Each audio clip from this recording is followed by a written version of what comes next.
Kathmandu, capital of Nepal. Few Westerners have ever seen this ancient city where Buddhist and Hindu gods keep eternal watch. But now outsiders have come, strangers bearing even stranger equipment, 5 tons of it. Their purpose? To scale the tallest mountain on the face of the earth, Mount Everest.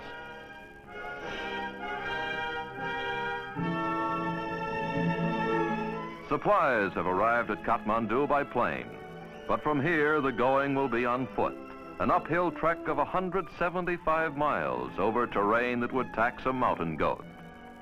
All just to get to the foothills of Everest.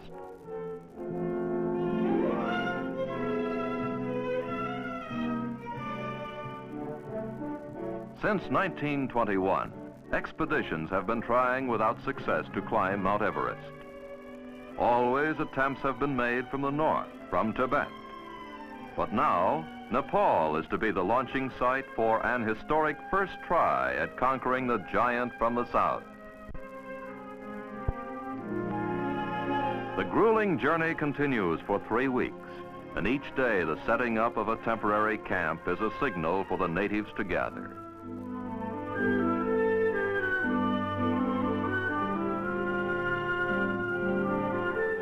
They're curious about these strangers who are willing to risk their lives simply to climb a mountain.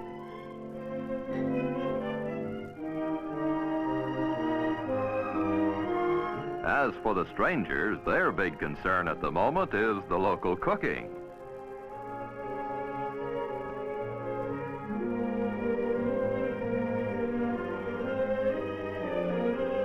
Payday.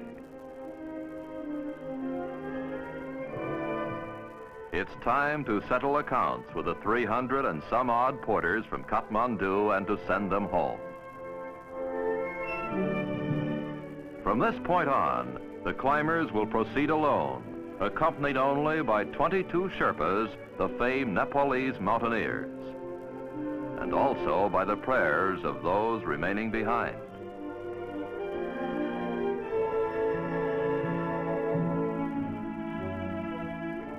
Under the brow of Everest, 2.5 miles below the summit, a base camp is established. From here up, daily progress will be measured in feet, and a series of additional camps will have to be set up if the climbers are to get close enough for a final assault.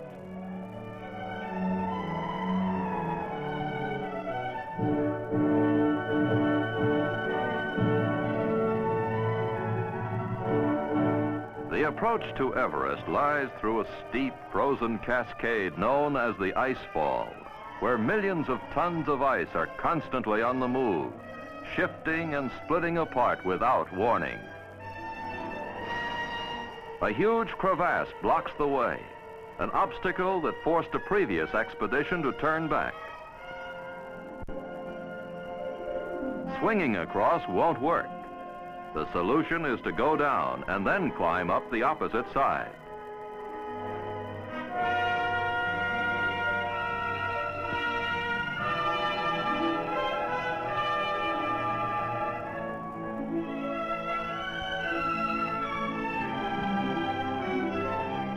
The precarious bridgehead is strengthened, and men and equipment come across. The vital chain of supply camps can move forward.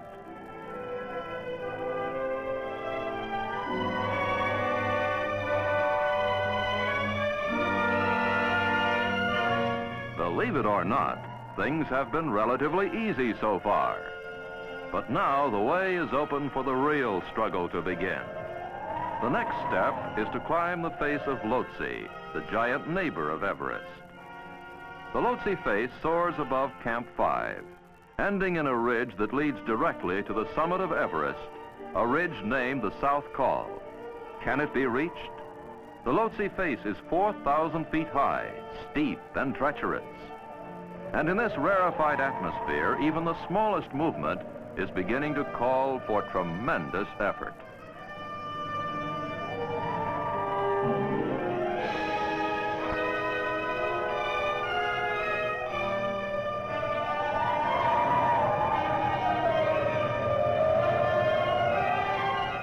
While the critical Lhotse attempt is underway, there is little for the others to do but wait, watch, and make plans for the final assault up the knife-like ridge to the summit, 5.5 miles high.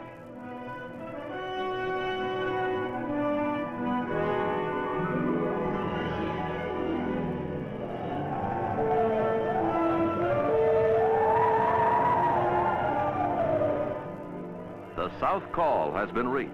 There's no time to lose. At any moment, the monsoon will come, bringing 100-mile winds and paralyzing cold, and making an approach almost impossible. The precious oxygen bottles are checked. The failure of this life-giving equipment would spell disaster for any attempt on the summit.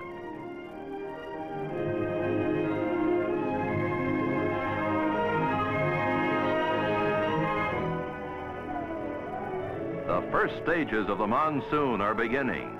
It is now or never for the final assault.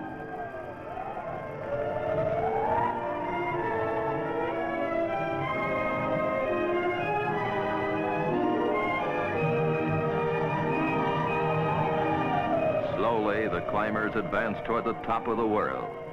Can mere men overcome the relentless forces of nature? Can they endure the bitter cold that sears and penetrates, even through many layers of clothing? Can they contend with altitude that robs a man of energy and willpower and makes him move in a slow-motion dream? Can they bear the blinding wind that pushes a man back no matter how desperately he wants to go forward?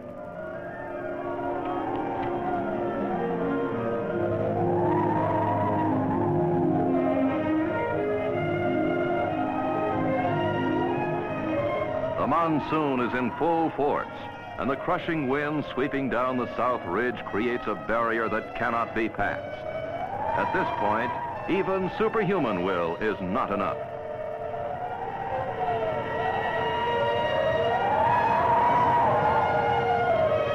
More than 28,000 feet high, the highest men have ever reached until this moment, but still not high enough. The summit is 900 feet away.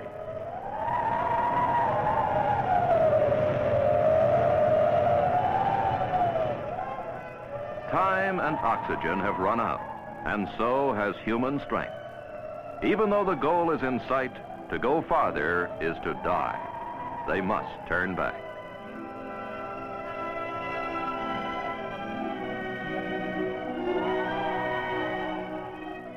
The gallant Swiss attempt of 1952 has failed, but the key to Everest has been found.